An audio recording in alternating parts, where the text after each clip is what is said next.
In the backpacking world, we talk a lot about the hiking, which to me is just a fancy term for walking. Don't get me wrong, I am a big fan of walking, especially in nature. But when the temperature starts to drop and the sunsets become earlier, I love nothing more than a long day at camp. What does one do all day when they have no signal and you're all alone? Today's video will answer that question. Come hang out with me for a day in my life at camp. Step one, assess the site.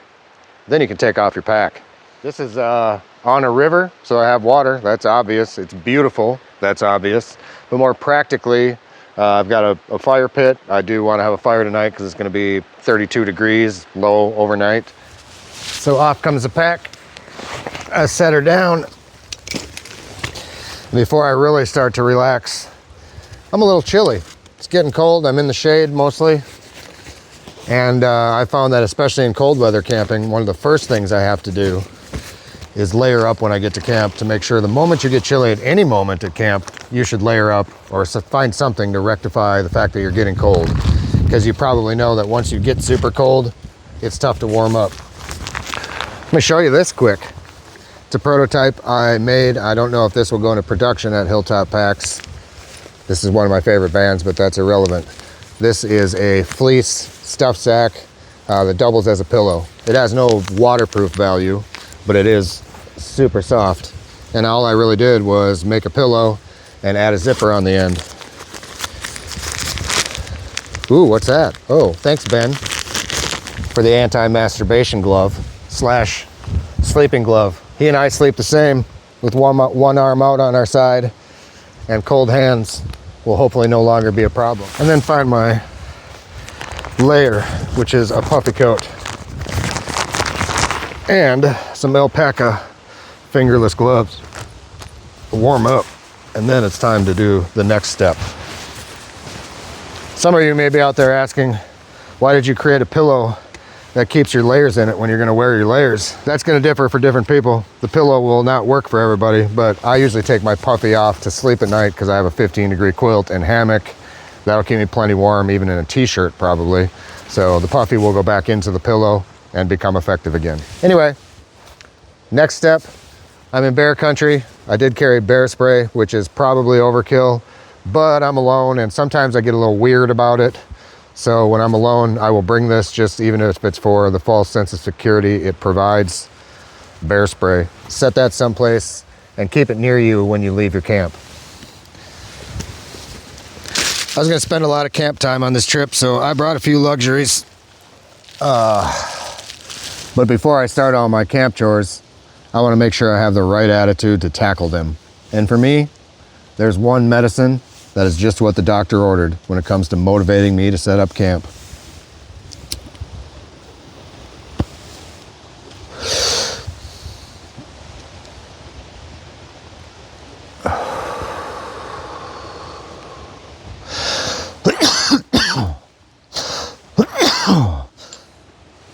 One more. So I'll get out my old welcome mat here and start just placing some basics on it. Ooh. Here's something I've been playing around with. These are just little camp towels. Think of it like a golf towel. Custom printed with one of my favorite sitcoms, The Four Ladies of the Golden Girls. It's hunting season, so I'm wearing an orange hat, as you can see, but I also brought this to hang from my pack just for a little extra orange. Is another thing I was playing with, and it's poorly done. May never go into production. But this particular thing amuses me as well. I just realized you guys probably think I have a thing for elderly ladies. The routines I'm showing you today are exactly that for me. Like I said, there's no right or wrong way to do everything you have to do.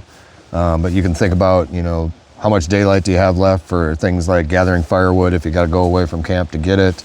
How much do you prefer to set your shelter up in the sunlight, or are you fine wait until dark? Are you hungry? Which is my next step, is to grab myself a snack. Gosh, what a bunch of garbage. Candy, granola bars, fruit snacks, Doritos, maybe. Shocking. enough dilly-dallying. Let's get some work done. Okay, hammock time. Got some perfect trees right here. God damn. Looking like a real pro there, Buck. Looking like a real pro. All right, we'll do some hammock tips. Well, I hang this up, I guess. Maybe you're interested, maybe you're not. Try to make it brief. I am hanging my hammock first for no other reason other than when it's fair weather, which it is right now. It doesn't matter which one you do first. No, it's probably obvious, but if it were raining, I would definitely start with the tarp, which is one of the biggest benefits of hammock camping, period. Having hammock for a long time, I have invested because I know it is my choice of shelters. I've talked about that in the past. Check back on some of my older videos. I can't even remember the name of it. Doesn't matter. Moving on. But I have a Superior Gear hammock, which is an awesome company in Minnesota that I'm very loyal to. For some of the very same reasons I'm loyal to Hilltop Packs, even before I worked there. It's just a great small company that makes premium hammocks. And I keep going off on sidebars, but their claim to fame is they have integrated insulation. You can maybe get a good view of that as I'm setting it up. But there is a big fluffy layer of down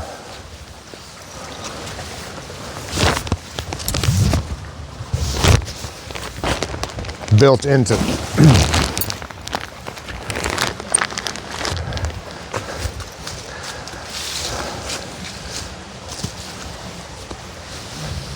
So back to needing insulation below you in a hammock. It's vital.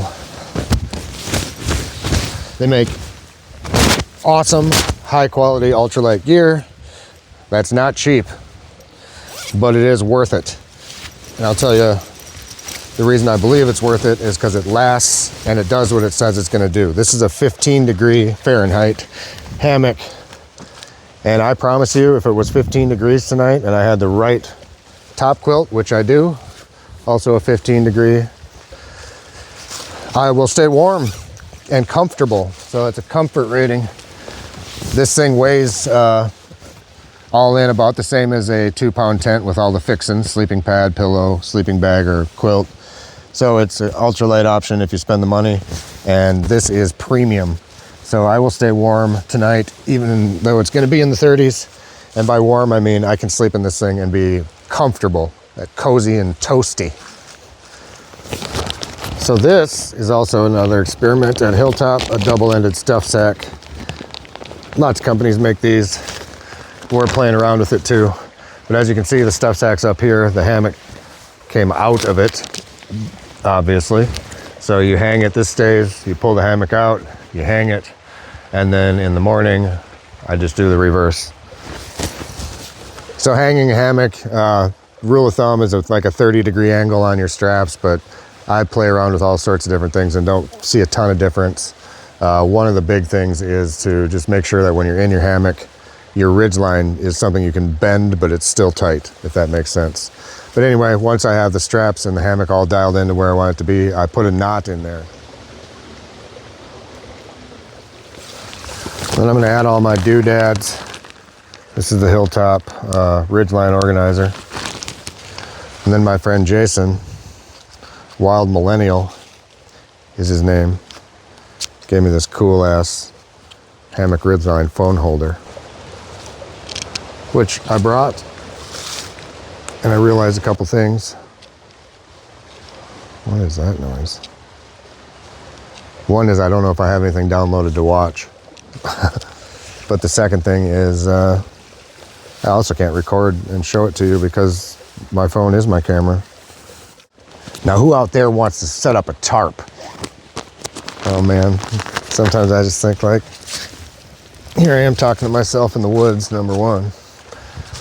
Number two, I'm glad that those of you that are out there are watching this, but how much of the population do you think has any interest in watching a dude put up a rain tarp? And it's a little bit more complex than like just a 4-stake kind of tarp. So with that comes a little bit more need for expertise and less knots. And then once you get started, you're going to want the wind to pick up significantly just to make it challenging. Oh, shit. Well, I did not bring my tarp guy line. So I guess I'm not showing you how to set up a tarp today. This might be one of my biggest blunders in a while. Luckily I have some shock cord that I think this will work. It's just gonna have to be 4-way.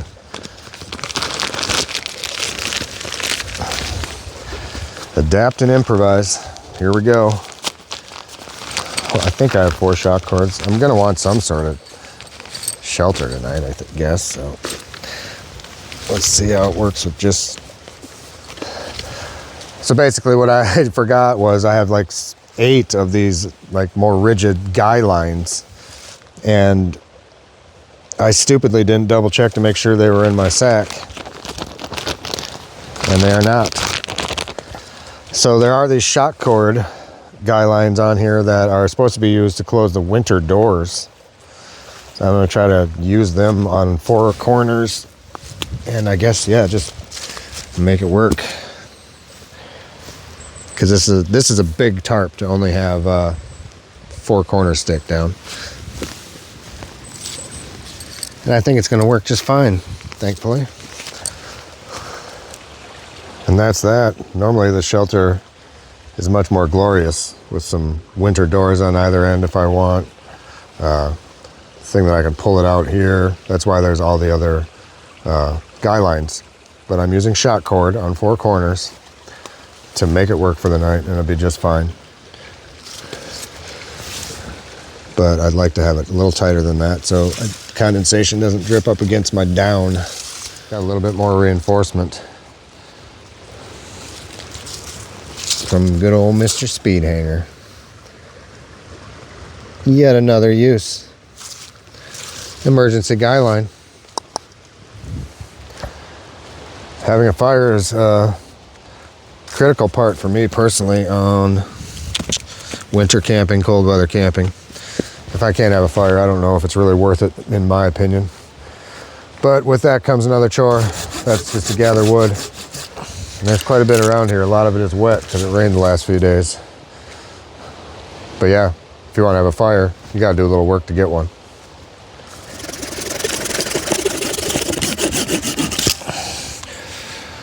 Whew. When the work is done, I'm perfectly happy just doing things like standing here and then moving over and standing here.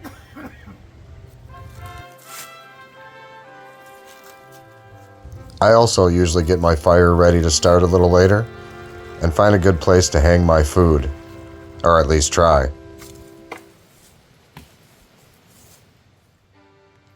These are just a couple of things that make life a little easier for me when the sun goes down. I even know some people that will pre-dig their morning cat hole.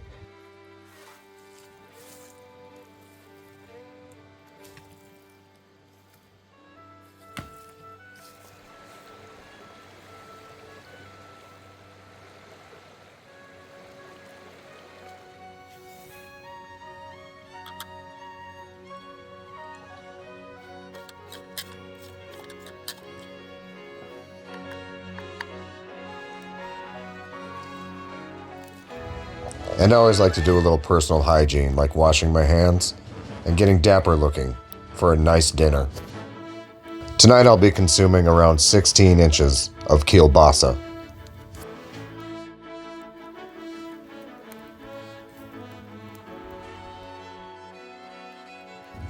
On round 1, I was a little bit more timid. I couldn't decide if I could handle seconds or not. But in the long run, I knew deep down that I had to persevere.